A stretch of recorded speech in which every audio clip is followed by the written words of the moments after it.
The stagecoach lurched to a violent stop, throwing Catherine Whitmore against the wooden seat hard enough to bruise.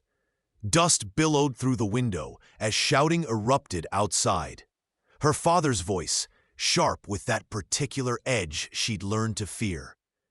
Through the grimy glass, she watched him negotiate with a man whose broad shoulders blocked the afternoon sun, casting a shadow across her trembling hands. "My daughter's worth more than passage," Edmund Whitmore snarled. "She's promised to Howard Griswold in Santa Fe. Man owns half the territory. This marriage will settle my debts and then some." Before we continue with Catherine's desperate journey, I'd love to ask you to take just a moment to subscribe to our channel and leave a like on this video. Your support truly matters and motivates us to bring you more quality stories like this one. I'm also curious, where are you listening from today? Let me know in the comments.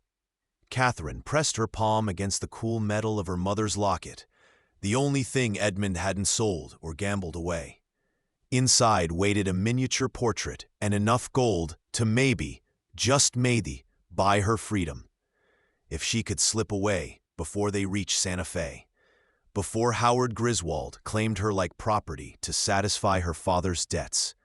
The stranger's voice rumbled low. "That so? Girl looks half-starved. When's the last time she ate? That's none of your concern, Blackwood." Blackwood. Catherine had heard that name whispered in trading posts.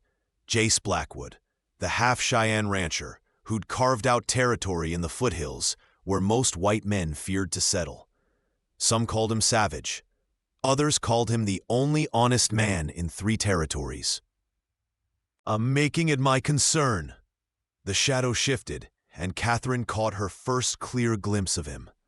Tall, powerfully built beneath a weather-worn duster, with dark eyes that seemed to see straight through the stagecoach walls to where she huddled. A jagged scar traced his left cheekbone, and his long black hair was tied back with leather cord. "This coach doesn't move until I know she's choosing this." Edmund's face purpled. "She's my daughter. She does what she's told. That right?" Blackwood's gaze locked with Catherine's through the window. "Miss, you wanting to go to Santa Fe?" The question hung in the dusty air like a prayer she'd never dared voice. Catherine's hands shook as she gathered her worn traveling dress and stepped from the coach on unsteady legs. The world tilted. She'd eaten nothing but hardtack for 2 days, but she forced herself to stand straight. Her voice emerged as a whisper. She cleared her throat, tasting dust and desperation.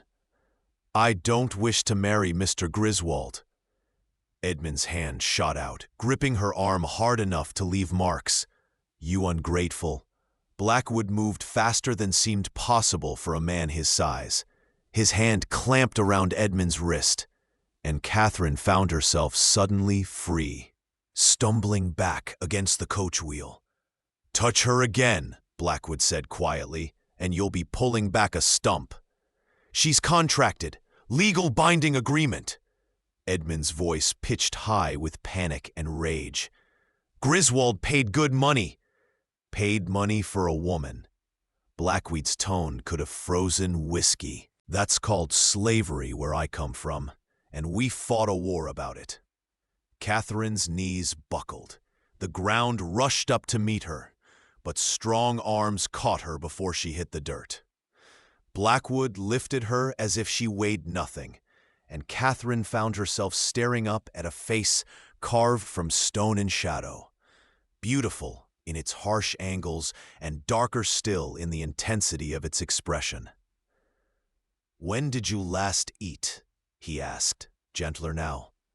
2 days, maybe 3. Time had blurred into a nightmare of Edmund's gambling losses and increasingly frantic schemes. Blackwood's jaw tightened. He turned to the stagecoach driver. "You knew?" The driver had the grace to look ashamed. "Man paying for passage. I don't ask questions." "You do now."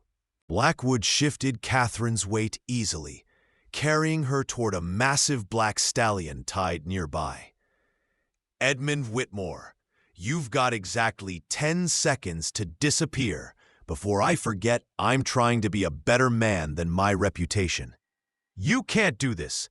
I'll have the law." "The law?" Blackwood laughed, a sound without humor. "Sheriff Dawson owes me 3 favors and his life. Griswold's land grants are built on forged documents. Try me." Edmund's face cycled through rage, fear, calculation. Finally, he spat in the dirt and climbed back into the coach. "Keep the ungrateful bitch. She'll be more trouble than she's worth." The stagecoach rattled away in a cloud of dust, taking with it the only life Catherine had ever known. Terrible as it was, she should feel relief. Instead, she felt untethered, floating in the arms of a stranger whose reputation included words like dangerous and ruthless. "I can walk," she said, though her body disagreed violently. "I'm sure you can." Blackwood settled her onto his horse with surprising care.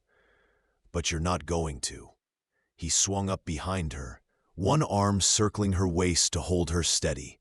The solid warmth of him surrounded her, and Catherine's exhausted mind couldn't decide if this was rescue or simply a different kind of capture. The ride to Blackwood's ranch took an hour through country that grew progressively wilder and more beautiful. Cottonwoods lined a creek that sang over smooth stones. Hawks circled in an impossibly blue sky. The air smelled of sage and summer grass, so different from Santa Fe's dusty streets. Catherine tried to stay alert, to memorize the path in case she needed to run, but her body had other plans. She drifted in and out of awareness, each time waking to find herself still safe in the circle of Blackwood's arms. "Easy," he murmured when she startled at a hawk's cry. "Nothing here will hurt you." "Except possibly you?" The words slipped out before she could stop them. She felt, rather than heard his laugh, a rumble against her back. "Fair question. I've done things that would turn your stomach, Miss Whitmore. Killed men who needed killing. Taken what I wanted when negotiation failed. But I've never hurt a woman, and I'm not starting now." "Why did you stop the coach?" "You don't know me." Silence stretched long enough that Catherine thought he wouldn't answer. "Then, I know what it looks like when someone's drowning on dry land. Seen it in a mirror often enough." The ranch appeared around a bend, a sprawling complex of buildings that spoke of prosperity and careful planning. The main house was built of honey-colored stone and weathered wood, with a wide porch and real glass windows that caught the late afternoon sun. Corrals stretched to the east, holding horses that made Catherine's breath catch. These weren't the broken-down nags from her father's failed ventures. These were creatures of power and grace, moving like poetry. "This is yours?" She couldn't keep the wonder from her voice. "Built it myself." "Well, myself and 20 good men who don't mind working for someone with Cheyenne blood." Blackwood dismounted and reached up to help her down. His hands spanned her waist easily, and he lowered her to the ground with deliberate slowness. "Can you stand?" Catherine tried. The world spun sickeningly, and she would have fallen if not for his steadying grip. "Right, inside with you." He swept her up again, carrying her through the door into a space that smelled of cedar and leather, and something cooking that made her stomach clench with sudden, violent hunger. A woman's voice called from what must be the kitchen. "Jace Blackwood, if you're tracking mud again." She appeared in the doorway, wiping her hands on an apron, and stopped short. "Lord have mercy. Jace, who is this?" "Someone who needs help, Rosa." He set Catherine carefully on a leather sofa that was softer than anything she'd felt in years. "Can you heat up some of that stew? Start her with broth. She hasn't eaten in days." Rosa, a handsome woman in her 50s with silver threading through her black hair, crossed herself. Of course, poor lamb. She hurried back toward the kitchen, already muttering prayers in Spanish. Blackwood knelt beside the sofa, bringing his eyes level with Catherine's. Up close, she could see the complexity of his gaze. Not just dark brown, but shot through with gold that caught the light like whiskey. "I'm going to ask you some questions. You don't have to answer, but it would help me keep you safe." Catherine nodded, too tired to do anything else. "This Howard Griswold, what do you know about him?" "He's 63, owns silver mines and half the businesses in Santa Fe. Buried 3 wives already." Her voice barely rose above a whisper. "Father said he'd be generous, that I should be grateful for the opportunity." Blackwood's expression went carefully blank, but his hands curled into fists. "How old are you, Catherine?" 22. Jesus. He stood abruptly, pacing to the window. When he spoke again, his voice was tight with controlled rage. "Griswold's a bastard who beats his workers and anyone else who can't fight back. Those wives he buried? I'd bet my ranch at least 2 of them died from something other than natural causes." Catherine had suspected as much. The relief of hearing it confirmed, of knowing her instincts hadn't been wrong, made her eyes burn with tears she refused to shed. "Your father knew," Blackwood continued, still staring out the window. "Sold you anyway, for whatever Griswold promised him. Cash, land, doesn't matter. Point is, you are never going to be safe in Santa Fe." "I know," the admission cost her, "but I didn't have anywhere else to go. No money, no skills anyone would pay for. Father made sure I couldn't read anything beyond the Bible, couldn't do numbers past basic addition. I was trapped." Blackwood turned, and something in his expression made Catherine's breath catch. Not pity, she couldn't have borne pity, but understanding. Recognition of a kindred spirit who'd also known what it meant to be caged. "You're not trapped now," he said. "You can stay here, work if you want to. Rosa could use help with the house and kitchen. I've got 40 hands to feed during roundup season. Or you can rest until you figure out what you want to do next. Either way, you're safe." "Why?" The question tore from her. "You don't know me. I could be a thief, a liar. Why would you risk your reputation, possibly your life, for a stranger?" Blackwood crossed the room and crouched before her again. He pulled something from his pocket, a tarnished silver locket on a broken chain. Catherine gasped. She hadn't even realized she'd lost it in the chaos. "This fell when I caught you," he said, holding it out. "I saw the portrait inside. Woman with your eyes. Your mother?" Catherine nodded, not trusting her voice. "My mother died when I was 10, Blackwood said quietly. Cholera took her in 3 days. Before she went, she made me promise something. Said no matter how hard the world got, no matter how much it tried to make me cruel, I had to stay human. Had to help people who couldn't help themselves." He pressed the locket into her palm, closing her fingers around it. "I've broken a lot of promises in my life, Miss Whitmore, but not that one. Never that one." Rosa appeared with a bowl of steaming broth, breaking the moment. "Drink slowly, Mia. Your stomach needs to remember how to work." The first sip was heaven. Catherine forced herself to go slow, despite wanting to gulp it down. As warmth spread through her body, she studied the house around her. Books lined shelves along one wall. Real books, dozens of them. A chess set sat on a side table. Woven blankets, in geometric patterns draped across chairs. This was a home, not just a house. "You read?" she asked Blackwood, nodding toward the books. He smiled, the first real smile she'd seen from him, and it transformed his face from harsh to handsome. "My mother taught me before she died. My uncle, my Cheyenne uncle, taught me more. Figured a man who could read could never be completely controlled." "Will you?" Catherine hesitated. "Would you teach me? Really read, I mean, not just Bible verses." "Hell yes." He caught Rosa's reproving look. "Sorry. Yes, I'll teach you." Over the next weeks, a routine emerged. Catherine helped Rosa with cooking and mending, gradually building her strength. Blackwood kept his distance at first, polite and careful, always giving her space to breathe.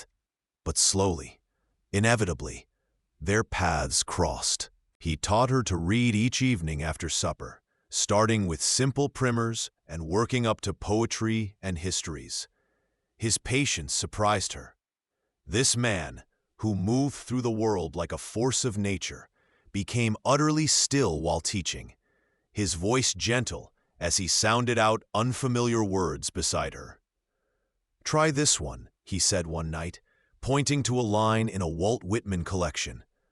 "I celebrate myself," Catherine read slowly, "and sing myself." "Good. Keep going. And what I assume, you shall assume, for every atom belonging to me, as good belongs to you." Blackwood nodded. "You're getting better. Another month, and you'll be reading circles around me." "I doubt that." Catherine closed the book, her fingers tracing the worn cover. "Can I ask you something?" "Always." "That scar on your face, how did you get it?" His hand rose automatically to touch the mark, then fell. "Knife fight when I was 19. Man didn't like that my mother was Cheyenne. Thought I needed to be taught my place."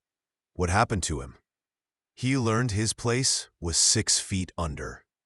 Catherine should have been shocked. Instead, she felt a fierce satisfaction. "Good." Blackwood's eyebrows rose. "You've got iron in you, Catherine Whitmore. More than you know." "I'm learning," she said softly. As summer deepened, Blackwood taught her other things. How to ride, really ride. Not the side saddle nonsense she'd been forced to learn. How to shoot a rifle and a pistol. How to read tracks and weather signs. "Why are you teaching me all this?" she asked one afternoon as they rode the property line. She sat astride a gentle mare named Rosie, wearing borrowed trousers that scandalized Rosa and made Catherine feel gloriously free. "Because no one should be helpless," Blackwood said. "You were trapped by not knowing how to survive on your own. Now you're learning. Soon you'll be able to go anywhere, do anything." The thought should have thrilled her. Instead, Catherine felt a pang she couldn't quite name. "What if I don't want to go anywhere?"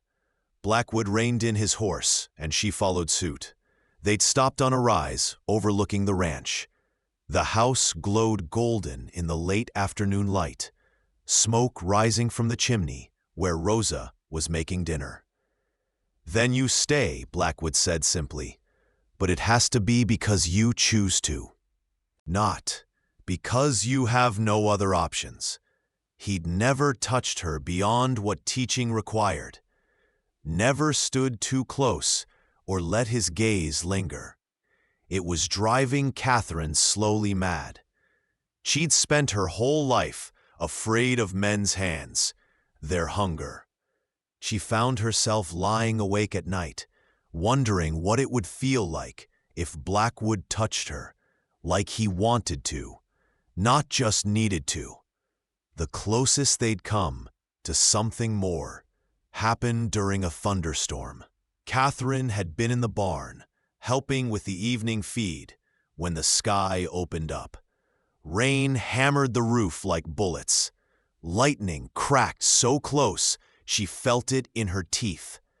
Then the barn door slammed open, and Blackwood stood there, soaked and wild-eyed. "Catherine!" His voice barely carried over the storm. "Are you all right?"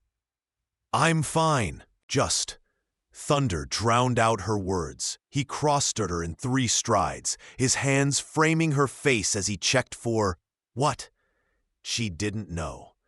"You scared the hell out of me," he said, his thumb brushing her cheekbone with infinite gentleness.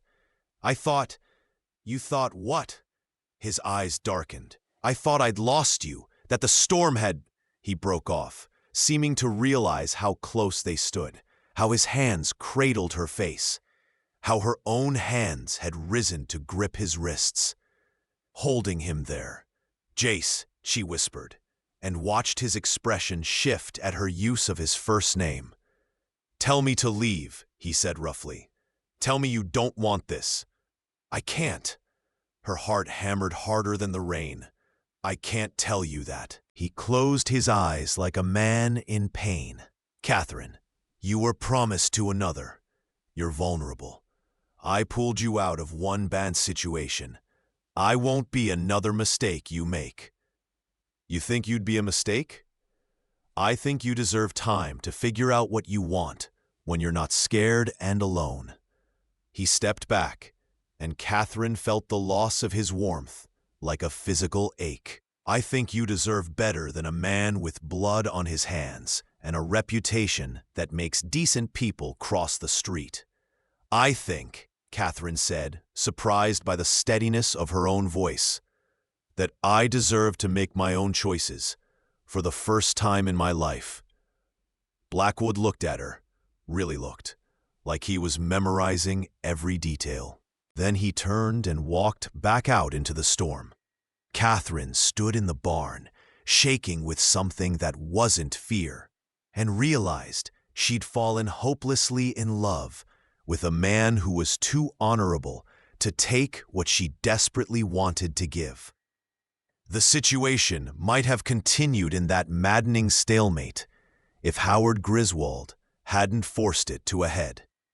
He arrived 2 months after Catherine's escape, riding up to the ranch at the head of 20 hired guns.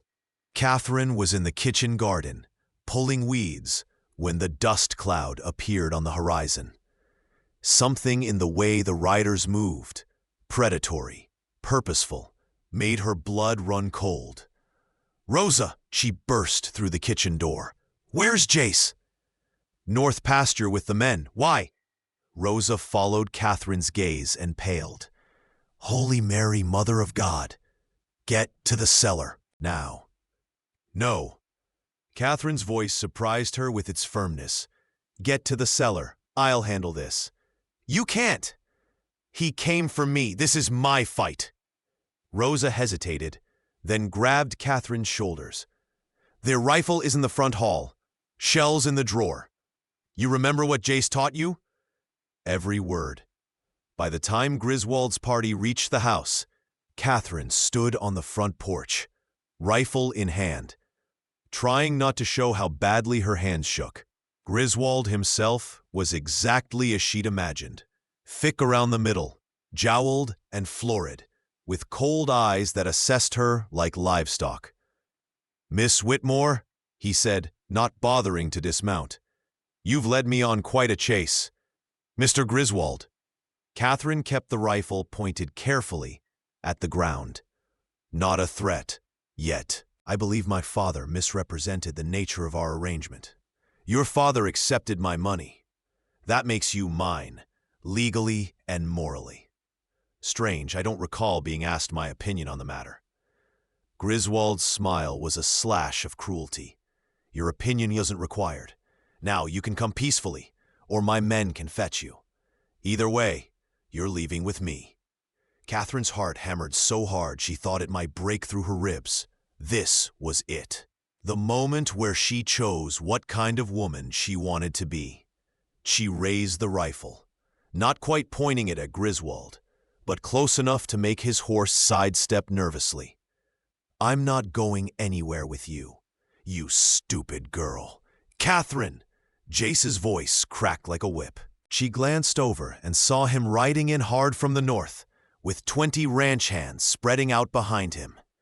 He'd somehow known, somehow sensed she needed him. Griswold's expression curdled. Blackwood, should have known you'd be involved. You've got a habit of stealing what belongs to other men. People don't belong to anyone. Jace dismounted, moving to stand beside Catherine. His presence steadied her racing heart. You know this. I know you know this. So take your men and get off my land before this gets ugly. I've got 20 guns that say I don't have to listen to a half-breed bastard. And I've got 20 men who've killed for less than being called a bastard, Jace said pleasantly. Plus 1 woman who's a better shot than half of them. Your move, Griswold. The tension stretched tight as a wire. Catherine could see Griswold calculating, weighing his chances. His men shifted uneasily. They were hired guns, not soldiers. They didn't want a bloodbath over 1 woman. This isn't over, Griswold finally spat. I'll have the law on you. Kidnapping, theft, breach of contract. Try it. Jace's voice was soft and deadly. I'll have my lawyer bury you in paperwork, while my friends in the territorial government look into those forged land grants, the missing silver from your mines, the 3 wives who died under suspicious circumstances.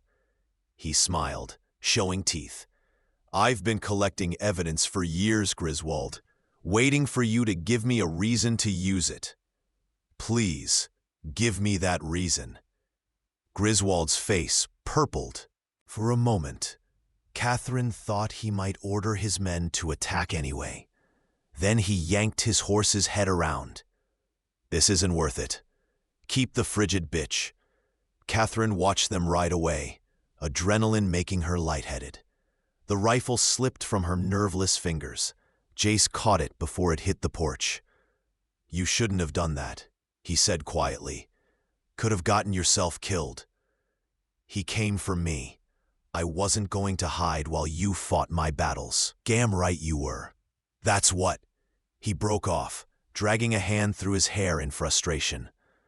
Catherine, you scared me. When I saw you standing here with that rifle, I know what you taught me. I remembered. That's not the point. The words burst from him. The point is, I can't. He stopped, jaw working. I can't lose you. I know I have no right to feel that way. You're not mine. You were promised to another, and you're free to go anywhere, be with anyone.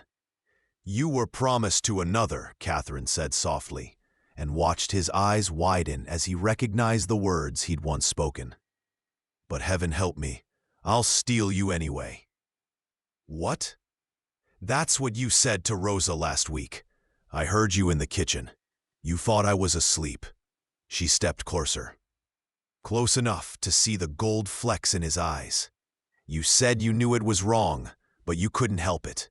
That you'd fallen for a woman who was meant for someone else. Catherine, I was never meant for Howard Griswold, she said fiercely. I was meant for this, for you. For learning how to be strong, and how to read and how to shoot. For laughing during dinner and having opinions that matter. For choosing my own life. You could choose any life, Jace said, his voice rough. You don't have to choose one that involves a man with my reputation. I choose you, Catherine said, if you'll have me. For a moment, he just looked at her, and Catherine saw the war happening behind his eyes. Honor versus want. Protection versus claiming. Then he cupped her face in his hands, the same way he had during the storm, and kissed her like a man drowning. Catherine melted into him, her hands fisting in his shirt to pull him closer. This was what she'd been wanting, needing. His mouth was gentle, despite the desperation she felt in the tension of his body. Like he was holding himself back, afraid of breaking her. She pulled back just enough to whisper against his lips, You won't hurt me, Jace. I trust you. I know. His thumb traced her jaw with reverent slowness. But I need to be sure you're sure. This isn't just about right now. I'm not a man who does anything halfway. If you're mine, you're mine. Forever. Marriage. Building a life. Everything. Is that a proposal? Terrible one, apparently. He laughed shakily. Let me try again. To her shock, he dropped to one knee right there on the porch, still holding her hand. Catherine Whitmore, you're the bravest, strongest, most stubborn woman I've ever met. You drive me half crazy with worry, and all the way crazy with wanting. I'm asking you to be my wife, to build this ranch into something bigger than either of us alone, to have babies and arguments and a life that's ours. Will you marry me? Catherine's eyes burned with tears she didn't bother to hide. Yes, yes, absolutely yes. He stood and kissed her again, and this time there was nothing held back. His arms banded around her waist, lifting her clear off her feet. Catherine laughed against his mouth, tasting joy and salt and promise. Behind them, ranch hands whooped and hollered. Rosa appeared on the porch, crying and scolding in equal measure about young people and impropriety and wedding plans. That night, Catherine found Jace on the porch, staring out at land that stretched dark and endless under stars like spilled diamonds. Second thoughts? She asked, sliding under his arm to lean against his chest. Never. He kissed the top of her head. Just thinking about how close I came to not stopping that stagecoach. How different everything would be if I'd kept riding. But you didn't. You chose to help a stranger. Best choice I ever made. His arms tightened around her, though technically, you're not a stranger anymore. No, Catherine agreed, smiling into the darkness. Now I'm just the woman stealing you from whatever boring bachelor existence you had planned. Steal away, Jace murmured. I'm not complaining. They married 3 weeks later in a ceremony that scandalized Santa Fe society and delighted everyone who actually mattered. Rosa cried through the entire service. The ranch hands threw a party that lasted until dawn. Catherine wore a dress she'd sewn herself, simple and practical, with enough room to breathe and move. When the priest asked if she took this man, Catherine looked into Jace's eyes and said, "I do," with her whole heart. Years later, when people asked how they met, Catherine would smile and say her husband stole her from a bad situation. Jace would correct her and say she'd stolen his heart first. They were both right. The ranch prospered. Catherine learned to run the books and proved to have a head for numbers that made their operation twice as efficient. She taught reading to ranch hands' children in the winter when work slowed. She never stopped carrying her mother's locket, but she added to it a pressed wildflower from her wedding day, a curl from each of her 3 children's first haircuts. On quiet evenings, she'd find Jace in the library, and they'd read together, her head on his shoulder, his arm around her waist. Sometimes they'd talk about the past, the stagecoach, the fear, the moment when everything changed. You know what I remember most? Catherine said one such evening. Not the rescue, not even the proposal. What then? That first night, when you gave me broth and promised I was safe, when you looked at me like I was a person, not property. She tilted her face up to meet his eyes. That's when I started falling for you. The moment you saw me as human. Jace kissed her forehead, her nose, her lips. That's because you are, he said simply. You always were. I just helped you remember. Outside, their children played in the last light of day, their laughter drifting through open windows. The ranch stretched around them, solid and real and theirs.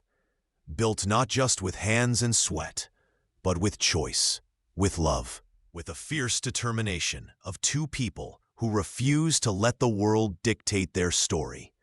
Catherine Blackwood, no longer Whitmore, closed her eyes and smiled. She'd been promised to another, but heaven had other plans, better ones. The first winter came hard and fast, catching even Jace by surprise. Catherine woke one November morning to find the world transformed into white silence. Snow had fallen during the night, blanketing everything in crystalline beauty that made her breath catch. "Don't get too enchanted," Jace said from behind her, wrapping a blanket around her shoulders as she stood at the window. "That beauty becomes deadly real fast out here. We need to check the stock, make sure the hands have enough firewood, reinforce the chicken coop before the next storm hits." Catherine turned in the circle of his arms. They'd been married 4 months now, and she still marveled at the easy intimacy between them, the way he touched her constantly, a hand at her back, fingers brushing her arm, stealing kisses when Rosa wasn't looking. Like he needed the contact to prove she was real. "Teach me," she said, "how to survive winter out here." His eyebrows rose. "You want to learn ranching in a blizzard? I want to learn everything." She stretched up to kiss him. "Besides, I'm not some delicate flower who'll wilt at the first hardship. Remember, you married iron, Jace Blackwood." He grinned against her mouth. "That I did. All right, Mrs. Blackwood. Get dressed warm. Today you learn why winter is when ranchers earn their keep." The lessons were brutal and beautiful in equal measure. Jace taught her how to break ice on water troughs, how to read the sky for incoming storms, how to deliver a calf in freezing temperatures when the mother was too weak to do it alone. Catherine's hands grew chapped and rough despite Rosa's salves. Her muscles ached in places she didn't know she had muscles. But she loved it. Loved the challenge and the purpose. Loved working beside Jace, their breath fogging in the frozen air, their shoulders bumping as they hauled hay or mended fence lines. The ranch hands had been skeptical at first, the boss's wife playing at ranching, but Catherine won them over with sheer stubborn competence. "She's tougher than she looks," she heard Cole, the grizzled foreman, tell another hand. Held a breech calf steady in a snowstorm while the boss turned it. Never flinched once. The comment made her glow with pride for days. But winter also brought isolation. The roads became impassable for weeks at a time. It was just Catherine, Jace, Rosa, and the handful of hands who lived on the property through the cold months. The world shrank to the warm circle of firelight and the white expanse beyond the windows. Catherine discovered she didn't mind. She'd spent her whole life surrounded by people who didn't care about her. This small, tight-knit family felt like everything she'd ever wanted. One evening, a massive storm rolled in with terrifying speed. Jace and 3 hands were out checking the north fence line when the first flakes began to fall. Within an hour, the world had vanished into whiteout conditions. Catherine stood at the window, arms wrapped around herself, watching the storm devour the landscape. Rosa moved around the kitchen, preparing hot coffee and stew for when the men returned. If they returned. "They'll be fine," Rosa said, reading Catherine's fear. "Jace knows this land like his own heartbeat. He won't get lost." But what if something happened? What if a horse fell, or someone got injured? Then worrying yourself sick won't help them. Rosa's voice was kind but firm. "You want to help? Make sure there's hot water ready, extra blankets by the fire, food warming." Catherine threw herself into preparation, grateful for the distraction. She heated water, stoked the fire until it roared, laid out dry clothes and blankets. Anything to keep her hands busy. and her mind from imagining Jace frozen somewhere in that howling white void. 2 hours passed, then 3. Catherine's fear crystallized into something cold and sharp in her chest. Then she heard it, the sound of horses outside, stamping and blowing, men's voices calling to each other. She ran to the door and yanked it open, not caring about the blast of frigid air. 4 figures stumbled up the porch steps, more ice than human. Jace came last, his face nearly blue with cold, ice crusting his eyebrows and beard. But he was alive. He was alive. Catherine grabbed his arm and hauled him inside. "Get these wet clothes off. Now. Rosa, hot coffee." "I'm fine," Jace said through chattering teeth. "Just cold. The fence. I don't care about the fence." Catherine's hands shook as she worked the buttons on his frozen coat. "You could have died out there, but I didn't." He caught her hands, stilling them. Even half frozen, his grip was steady. "Catherine, I'm all right." She looked up at him. This man she'd married, this man she loved so fiercely it terrified her, and felt tears burning hot trails down her cheeks. "You can't do that. You can't leave me wondering if you're coming back." Understanding dawned in his eyes. "Hey, look at me." He cupped her face with hands that were starting to warm. "I will always come back to you. Always. That's a promise." "You can't promise that." "Watch me." He kissed her, his lips cold, but the intent burning hot. "I survived 20 years of hard living before I met you. I'm not about to let a little snow take me away from you now." That night, after everyone else had gone to bed, Catherine and Jace lay tangled together under a mountain of quilts. The fire cast dancing shadows on the ceiling. Outside, the storm still raged, but here in their room, they'd created their own small universe of warmth and safety. "Tell me about your mother," Catherine said softly, her fingers tracing idle patterns on his chest. "You've mentioned her, but never really talked about her." Jace was quiet for so long, Catherine thought he wouldn't answer. Then, she was Cheyenne, taken from her people when she was 16 by a white trader named Blackwood, my father, though he didn't deserve the title. He kept her for 10 years. I was born in the 3rd year. Catherine heard the carefully controlled emotion in his voice and pressed closer.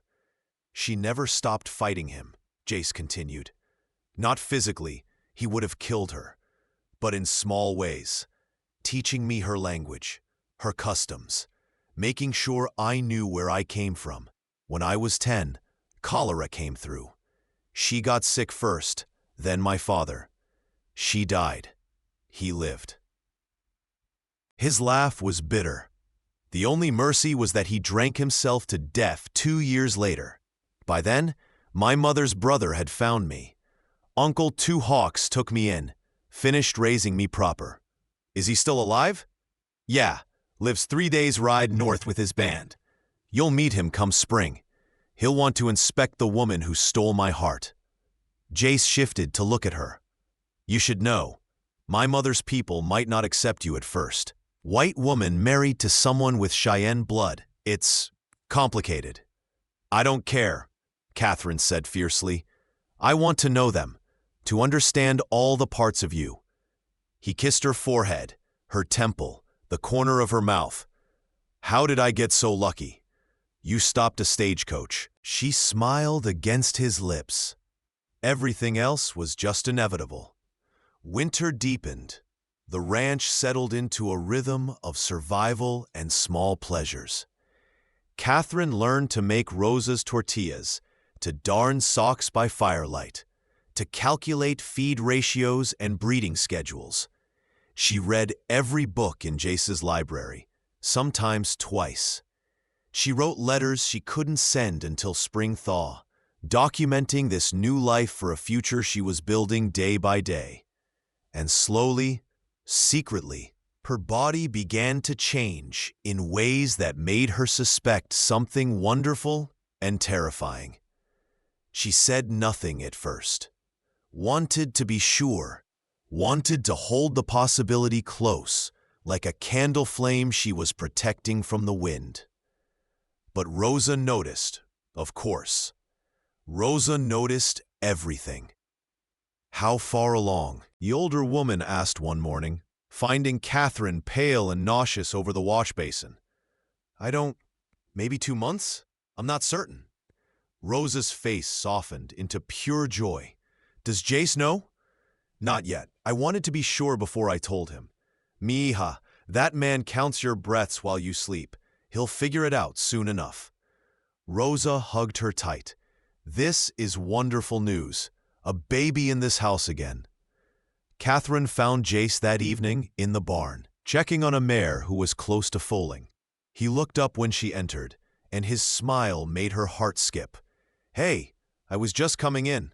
Molly here should drop her foal any day now, and I wanted to—" He stopped, seeing her expression. "What's wrong?"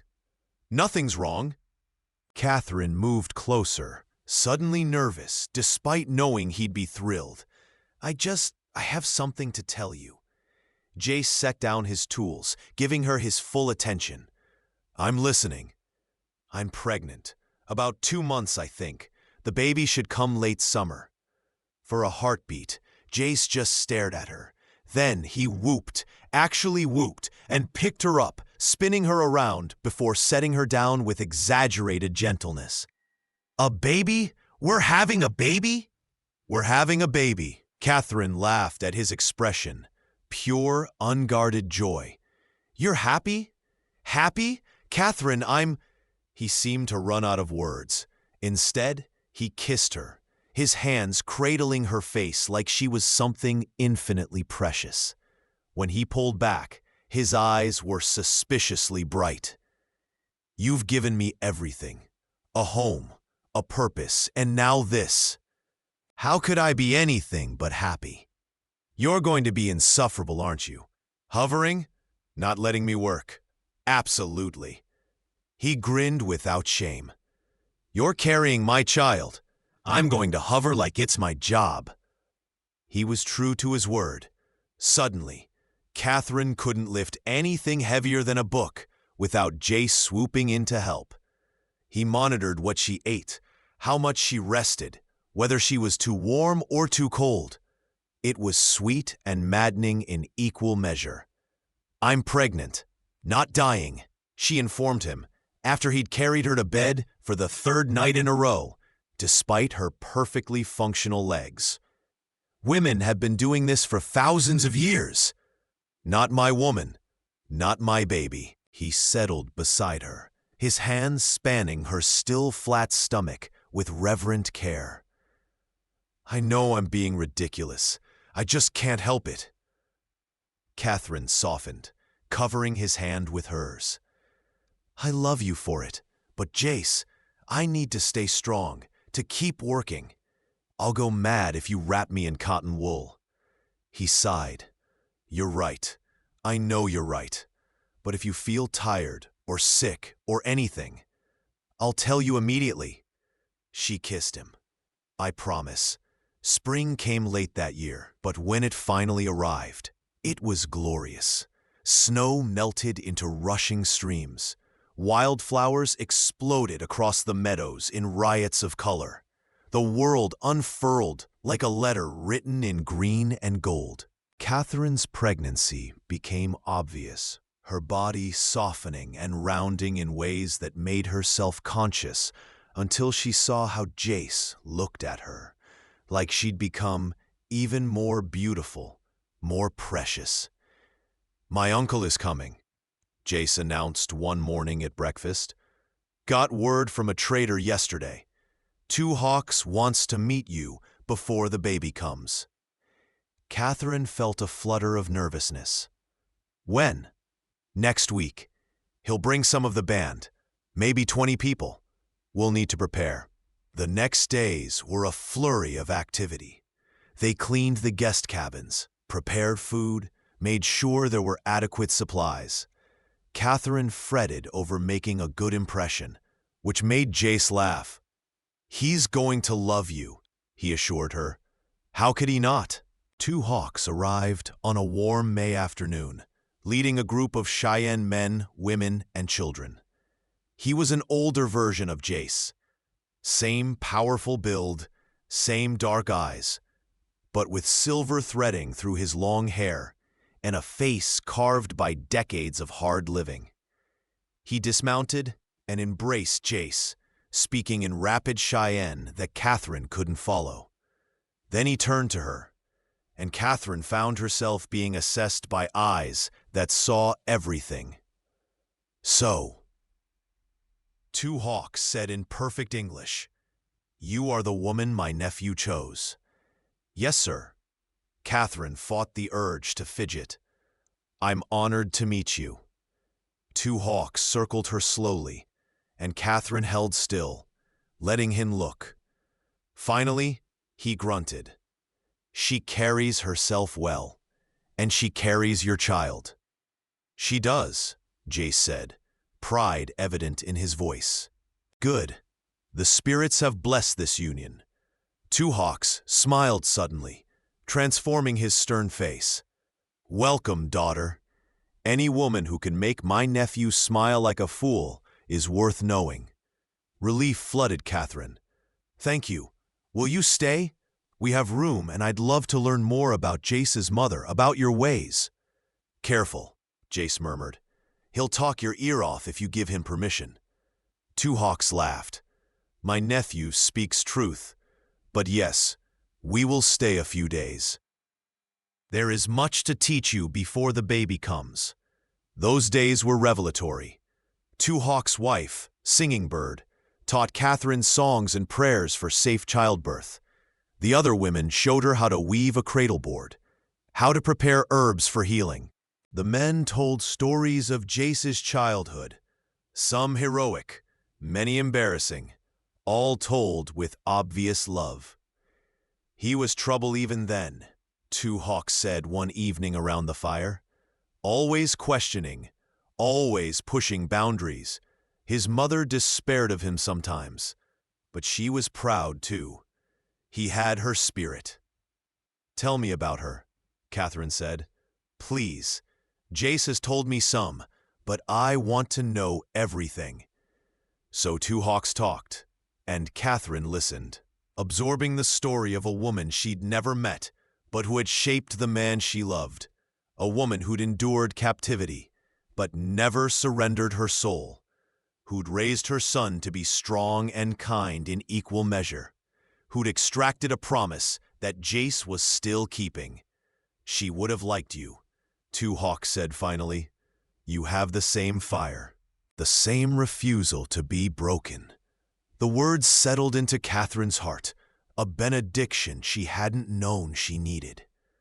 When Two Hawks and his people left, Catherine felt both sad to see them go and grateful for everything they'd taught her.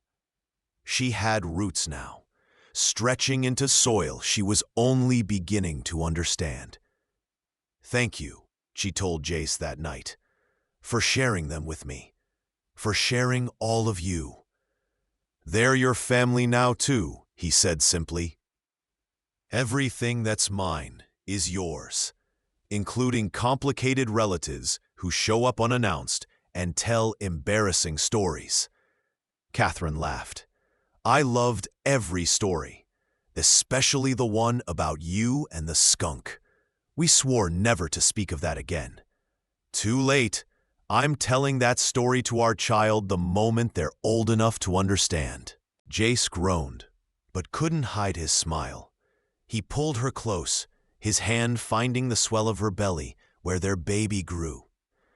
"I can't wait to meet them, to watch you be a mother." "Terrifying thought," Catherine admitted.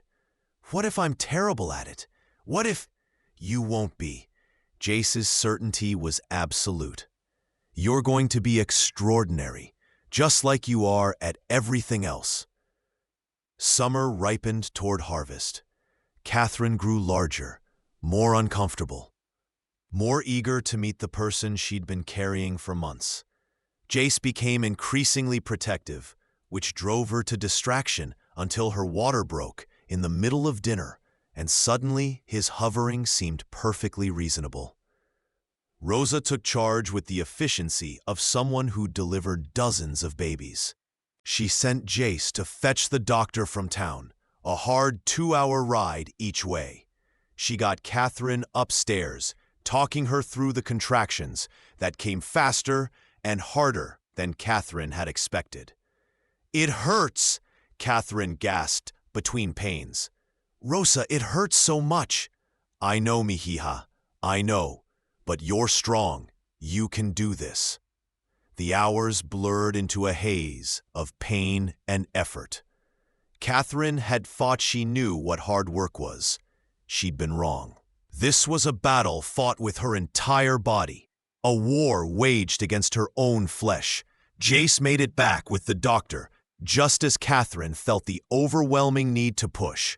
He burst into the room, wild-eyed, going immediately to her side. "I'm here," he said, taking her hand. "I'm here, Catherine. You're doing so well." "It hurts," she told him, beyond caring about dignity or decorum. "Jace, it hurts." "I know. I'm so sorry." He pressed his forehead to hers. "But you're almost done. Just a little more." She pushed, screaming, her throat raw, certain she was being torn apart. Then suddenly, release. A wailing cry that wasn't hers. The doctor saying something Catherine couldn't process through the ringing in her ears. "It's a girl," Rosa said, crying and laughing at once. "A beautiful baby girl." They placed the baby on Catherine's chest. Impossibly tiny, impossibly perfect, with dark hair and eyes that would probably be brown like her father's. Catherine touched the small head with trembling fingers, overwhelmed by the weight of love that crushed her chest. "Hello," she whispered. "Hello, little one. We've been waiting for you." Jace was crying openly, his hand cradling their daughter's head with infinite gentleness. "She's perfect. Catherine, she's absolutely perfect." "What should we name her?" Catherine asked. Jace thought for a moment. "Morningstar. That was my mother's Cheyenne name. And Catherine for you. Catherine Morningstar Blackwood." "It's perfect." Catherine looked at their daughter, this tiny person who was somehow both of them and entirely herself. "She's perfect." Recovery was harder than Catherine expected. Her body ached. She was exhausted beyond anything she'd known. But every time she looked at Morningstar, every time that tiny hand curled around her finger, it was worth it. Jace was a revelation as a father. He changed diapers without complaint, walked the floor with their daughter for hours when she was fussy, sang to her in Cheyenne, his deep voice rumbling lullabies his mother had once sung to him. "You're a natural," Catherine told him one night, watching him rock their sleeping daughter. "I had good teachers." He looked down at Morningstar with an expression that made Catherine's heart ache. "My mother, 2 hawks, Rosa, and now you. I just want to give her what I had. Love and roots and knowing she belongs." "She'll have that," Catherine promised. "We'll make sure of it." That fall, as leaves turned gold and cattle were driven to market, Catherine stood on the porch with Morningstar in her arms and watched Jace work with the hands. This life they'd built together, it wasn't easy. It was hard work and worry and occasional fear. But it was theirs. She thought about the terrified girl she'd been on that stagecoach, believing she had no choices, no future worth wanting. That girl couldn't have imagined this, a home built on trust instead of fear. Love, given freely instead of demanded. A daughter who would grow up knowing she was wanted and valued. "Your daddy saved me," Catherine whispered to Morning Star. "But the real secret? I saved myself too. I chose this. I chose him. I chose you." The baby cooed as if she understood, her tiny hand patting Catherine's chest.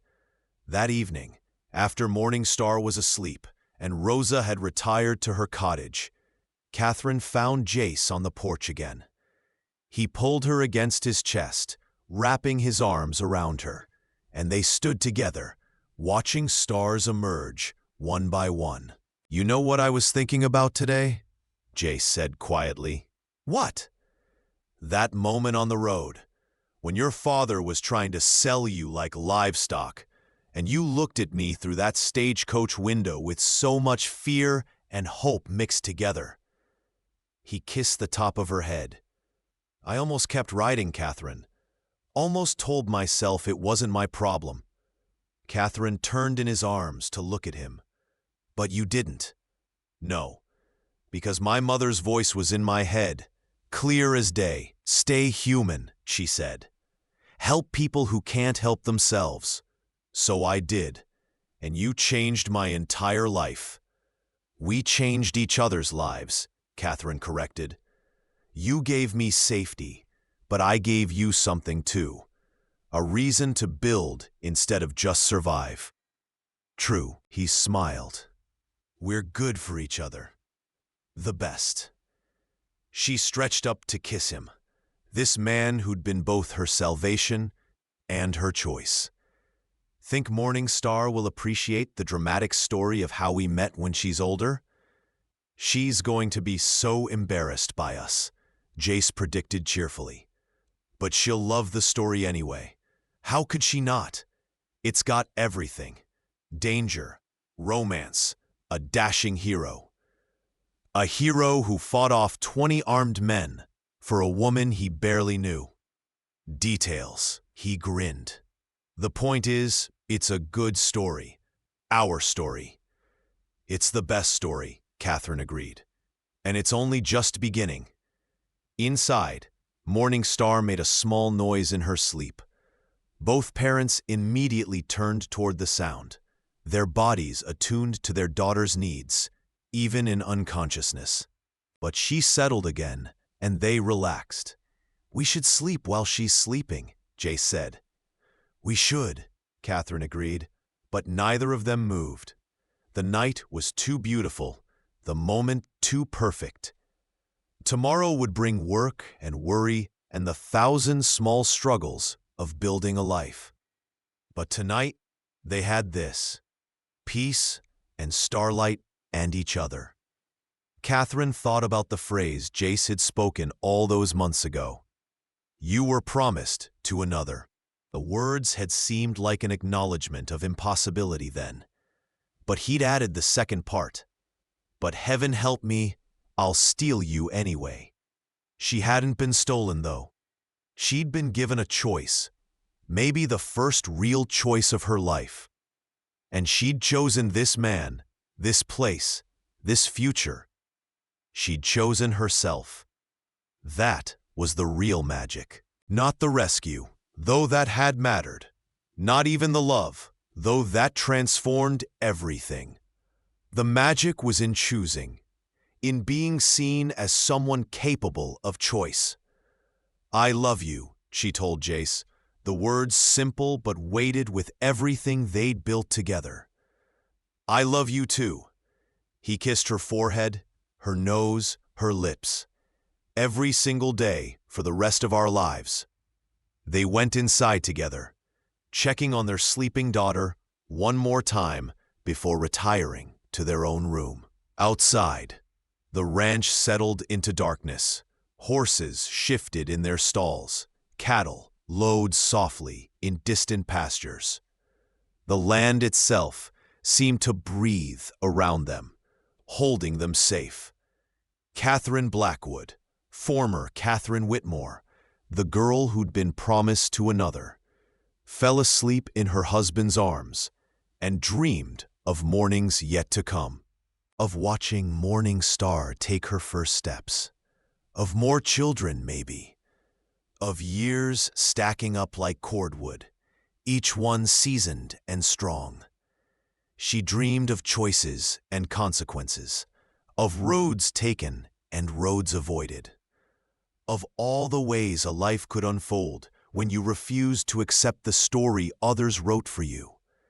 Most of all, she dreamed of love, the kind that grew slowly, rooted deep, the kind that weathered storms and emerged stronger, the kind that said, "I see you, and I choose you, and I'll fight for you," and meant every word.